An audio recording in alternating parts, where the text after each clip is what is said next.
Everyone thinks the motivation is a problem, when the real problem is thinking that motivation is in these cringy YouTube videos that don't actually help you. And all these influencers telling you, oh, work harder, lift harder. When at the end of the day, they're putting so much drugs in them that they get sick before every single competition. And work doesn't make it any better. I come home from work, I just want to play video games, man. I don't want actually to go to the gym. I don't want to have to meal prep. I don't want to have to do cardio. I don't want to have to do all this crap. But yet I still have to do it. And over the past 4 years, I realized that there's 3 inconvenient truths that if you learn will literally help you avoid 99% of the problems when it comes to getting motivated to lift on the 9 to 5. Alright, so the first inconvenient truth is that locking in is a lie when you want to do the opposite. Think about it like, imagine playing a video game, but you hate the video game. You wouldn't want to keep playing it, right? So you'd expect to have a tutorial level or something, but no, you're kind of just expected to, oh, I'm going to go all in, and I have to grind, I have to work hard, and I have to get into this mindset of, I'm just going to be perfect every single day. And this leads to an endless cycle of thinking you're going to be perfect, failing, calling yourself a loser because, you weren't immediately perfect, and then doing the bad habits, and then going around, and around, just like that. And it just doesn't work, and it just doesn't help.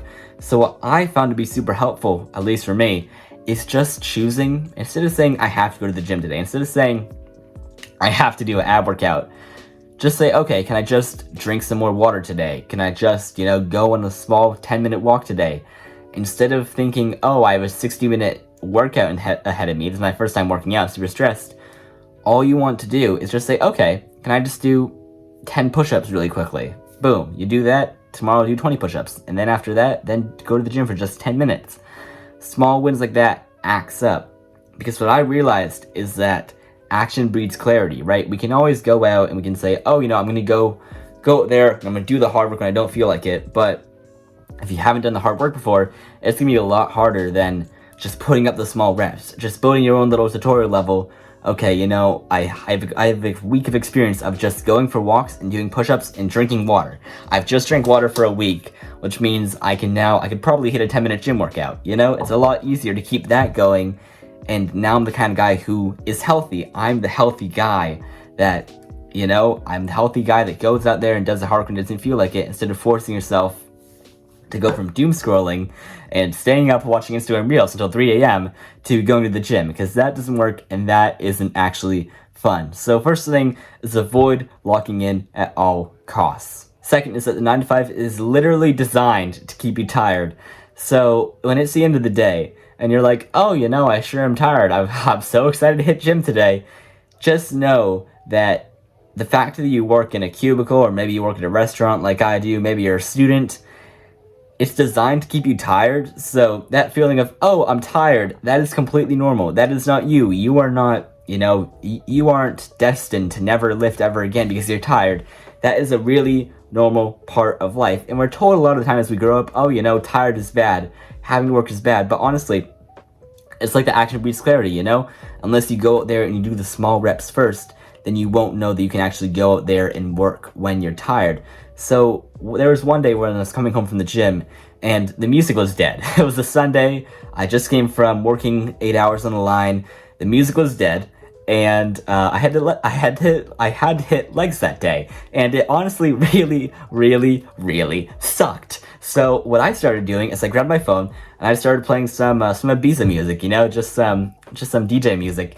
And I just made my own fun. It felt more like a dance party instead of me having to go and hit the worst day of the week. I hate like so much after going to a job that I don't mind the job, but like I don't really like it either, So just making it fun in your own little way.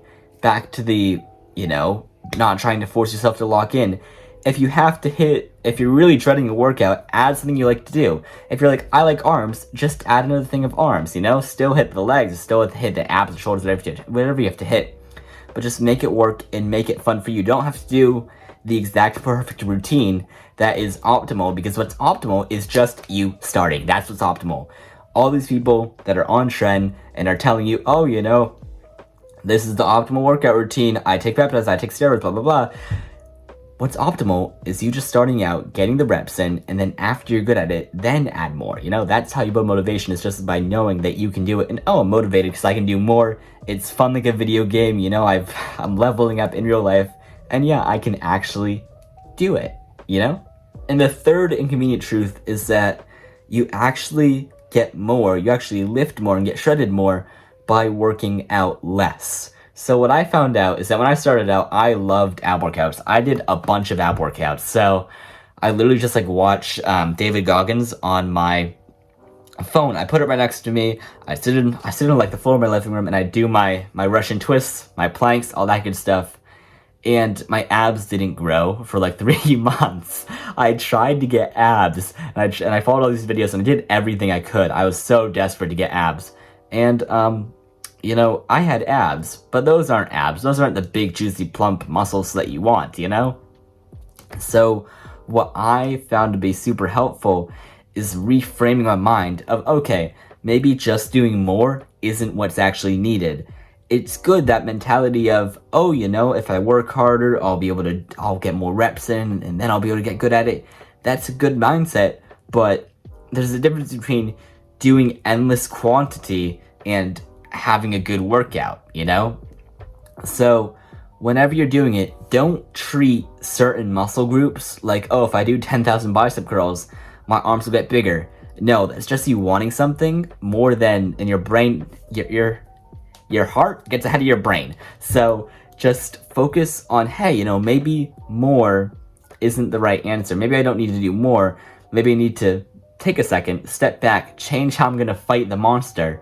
You know, if you're playing Mario and you're fighting Bowser and every single time you lose, maybe it's time to change how you fight Bowser, you know? That's how you should see the gym, is if you hate a workout, just change it. Just switch up the workout just this week. If you hate, you know, the type of cardio, just switch up the cardio just for this week. If you're doing the same ab workout for 3 months and it isn't working, you should probably change it, you know? It's just a 5-minute fix. And yeah, you know, those are the 3 things that I found out after the past 4 years in the gym.